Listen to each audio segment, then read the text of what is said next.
Dear citizens of the United States of America, of Canada and the rest of the world, we are anonymous. We are legion.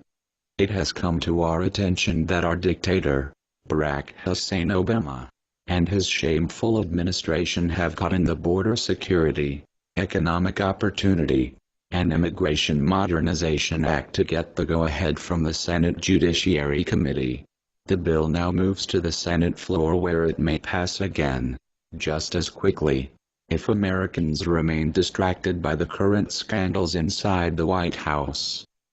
Now, my question isn't about who's going to resign. My question is, who's going to jail over this scandal? I've reviewed the Treasury Department watchdog's report, and the misconduct that it uncovered is inexcusable. It's inexcusable, and Americans are right to be angry about it, and I am angry about it. I will not tolerate this kind of behavior in any agency, but especially in the IRS. Ms. Lerner, I'll ask you just a couple of additional questions. Is it possible that we could narrow the scope of questions and that there are some areas that you would be able to answer any questions on here today? I will not answer any questions or testify today. The bipartisan Gang of 8 immigration reform bill passed in the Democratic-controlled committee by a vote of 13-5. All 10 Democrats on the panel voted in favor of the bill, and they were joined by 3 Republicans: Jeff Flake of Arizona, Lindsey Graham of South Carolina, and Orrin Hatch of Utah. The 844-page bill, consisting of approximately 300 amendments, passed very quickly. In fact, it took less than 3 weeks. Republicans who have been accused of pandering to gun lobbyists and using the IRS, AP and Benghazi controversies to turn to one's advantage, but don't want to make more waves by fighting the immigration bill. Allowing this bill to pass without argument also gives the impression that the Republican Party cares about their constituents. And during the last election, Latinos voted overwhelmingly for Obama. So both parties, especially Republicans, want their share. The next time around, dear citizens of Canada, are you aware that a bill that would revive some provisions of Canada's Anti-Terrorism Act was passed in the House of Commons? The Liberals joined the Conservatives to pass the bill known as S7. The Combating Terrorism Act, by a vote of 183 to 93. It would bring back 2 central provisions that were originally instituted by the John Crate government after the September 11th attacks in New York in 2001, but were sunsetted after a 5-year period. One allowed for preventive detention, meaning someone can be held without charge for up to 3 days just on suspicion of being involved in terrorism. The person can then be bound by certain probationary conditions for up to a year, and if he or she refuses the conditions, can be jailed for 12 months.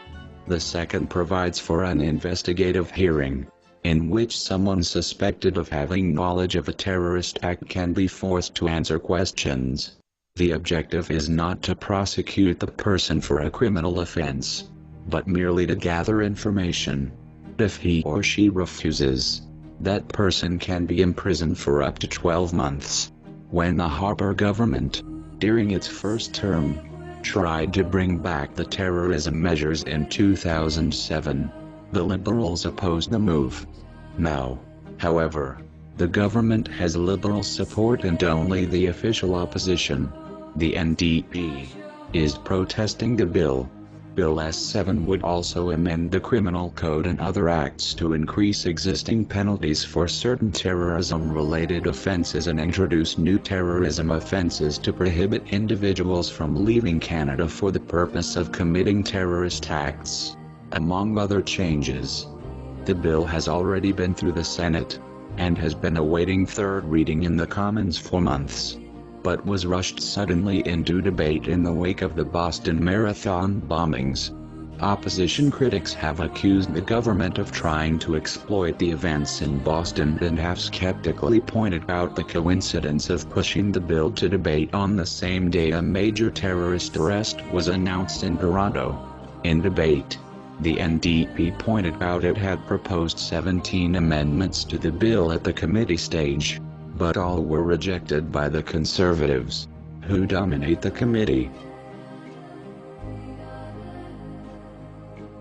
It is an honor to speak to all of you today. It's finally the time that we as friends and neighbors and also rivals who share the same border and more importantly who share tightly knit families that take care of their own to make a stand and fight this fight together. It is time to stand up together and destroy any factions, groups or administrations put in place to unlawfully endanger, imprison or kill any of we the people. Relations between the United States and Canada have spanned more than 2 centuries. This includes a shared British cultural heritage warfare during the 1770s and 1800s, and the eventual development of one of the most stable and mutually beneficial international relationships in the modern world. History shows us that there were many times where our governments hurt the people in other countries and its very own in many horrific ways. Now it is no different other than the fact we have a social media and Associated Press showing us these facts. It is amazing we as a species have made it thus far. This is only in fact thanks to our forefathers who went through, protested and fought against similar events as we do today. With this being said, unfortunately somewhere along the path we have lost our way, as I am sure you are all aware. The governments and anti-human tyrannical oppositions that are in place to destroy our rights and freedoms are undeniably hateful and destructive, and need to be drawn into one-on-one perspective with the people and blatantly decide not to. They decide to be arrogant, corrupt and silent with the people who pay their mega salaries, whereas 1 in 7 citizens in the United States of America need food stamps. These are in fact very scary times indeed for a normal person. A child growing up today may just have no chance. They have turned their backs on all of us. The facts are right in front of our eyes and the solutions are also. There is no reason for this. The support of the everyday hard-working person who walks a very thin line in everyday life is what they use and is what keeps them going. Right now is where all of you must listen very, very carefully.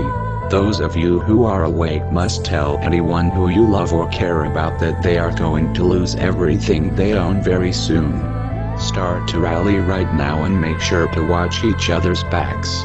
Your brothers in arms, friends and loved ones will perish. If they get you, you are as good as dead. If you don't get ready, you are a fool. Everyone has to take all of their gold and jewelry and hard-earned money out of the banks right now. You are going to need provisions. Everyone needs to stop listening to mainstream media's lies right now, because they are planning an event like no other. I rephrase. They are implementing this plan right now, and right under all of your noses. Your futures and your family's futures are all in grave danger. We can only now state that there must be a revolt led by the people to ensure this does not go on any further. We Anonymous promise you it is the end of their tactics. As of right now we are directly and more than effectively attacking sectors in North American intelligence agencies. Virus uploads have already been placed to cripple certain areas but will remain undisclosed. There will be massive leaks of this personal and classified information in days to come. Also many different strategic strikes done on branches of both the United States and Canadian police agencies. This will extend to other major parts of Europe. So that everyone is clear, we have confirmed that this year's Bilderberg Group meeting is in wake of what has been happening all around us, which is the already started revolt right in your backyards. It's on your TV and computer screens. They see that a huge majority of people have caught on to their lies. Also that the rest are just too weak to stop the majority when it decides to rise. They are going to try and put an end to this in one of two ways. A plan was put in place so that you the people stay blind to their injustices while others remain supporters. One being many other huge false flag events. 2. Being the ever-growing monetary crisis put in place so that we the people don't have anywhere to go when the dollar loses its value. They have now placed together all the parts of their puzzle, and are going to fight us when we demand righteousness. It is their plan to do so for destroying you and your families. They will round all of you up by the masses. They are more than ready to do so and are willing. But the fact is that we will fight just as we always have. They know this. All the bills and laws put together, all the wrongdoings and all the hardships we are forced through have been put in place. This is just the elite's way of testing you the people. You must understand it was all a testing ground. You are all test subjects and you have undoubtedly shown you'll put up with most anything.